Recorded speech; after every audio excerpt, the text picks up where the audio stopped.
بسم الله الرحمن الرحيم، الصلاة والسلام على سيدنا رسول الله. تحياتي لكم جميعا أصدقائي الأعزاء. النهاردة الفيديو رقم 2 في سلسلة تسمين الخرفان. زي ما قلنا في الفيديو اللي فات انك انت ازاي تشتري الخرفان صح، ازاي تشتري الوزن الصح.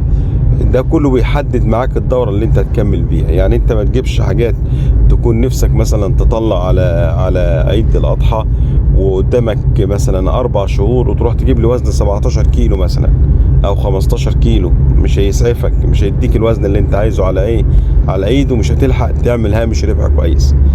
فانت لازم تحدد المدة اللي انت هتربي فيها قد ايه، وتختار الموسم اللي انت هتبيع فيه.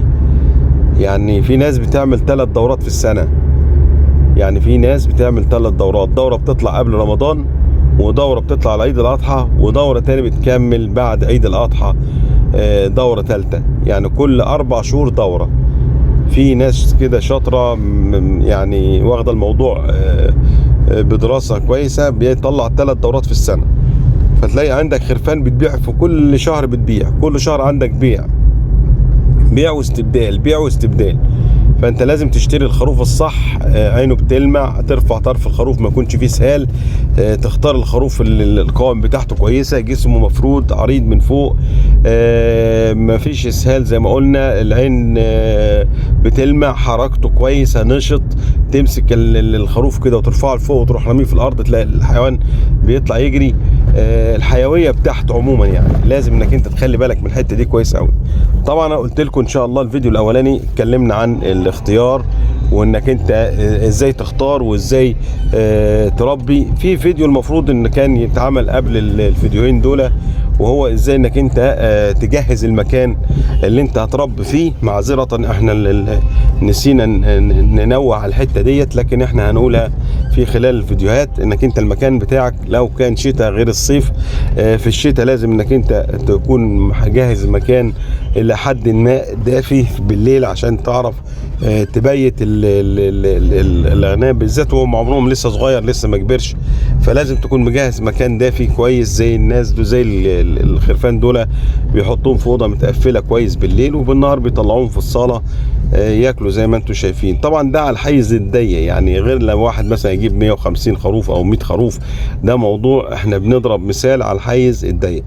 طبعا هو ده اول ما جابهم احنا ادينا حقن ايفوماك سوبر، وادينا حاجه اسمها سيلينيوم عشان خاطر نرفع المناعه بتاعتهم، وادينا برضو حاجه كده مضاد حيوي زي الدراكسين او المربوسيل او المربوكس، برضو بيدي مناعه كويسه لاي التهاب رئوي او اي مرض ممكن يصيبهم، بالذات في الجو الشتاء اللي احنا فيه.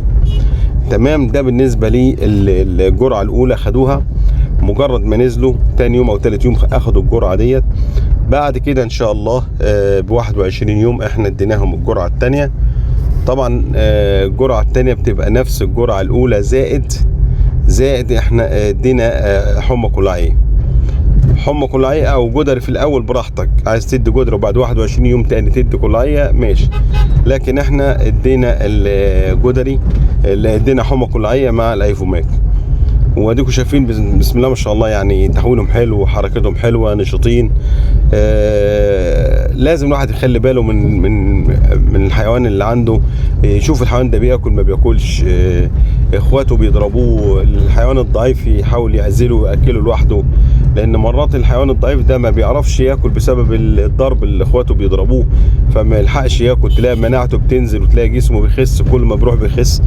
فده طبعا لازم الواحد يركز ويخلي باله في الحاجات دي كويس جدا.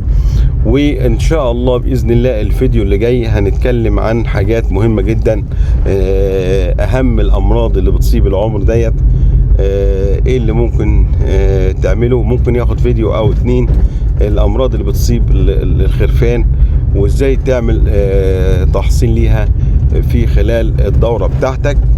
وان شاء الله نقول لكم في فيديو اللي بعده باذن الله اهم الادويه اللي انت لازم تخليها عندك في المزرعه اثناء تربيه دوره الخرفان للتسمين.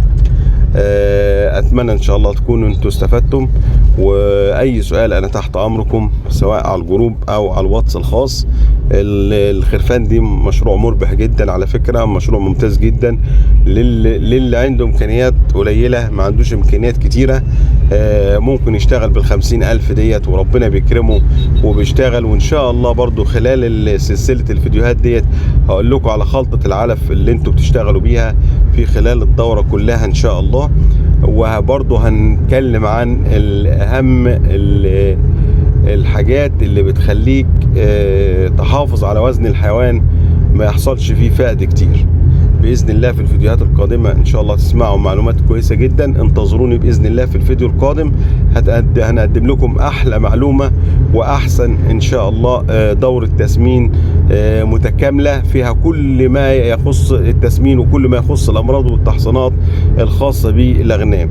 تحياتي لكم جميعا والسلام عليكم ورحمه الله وبركاته.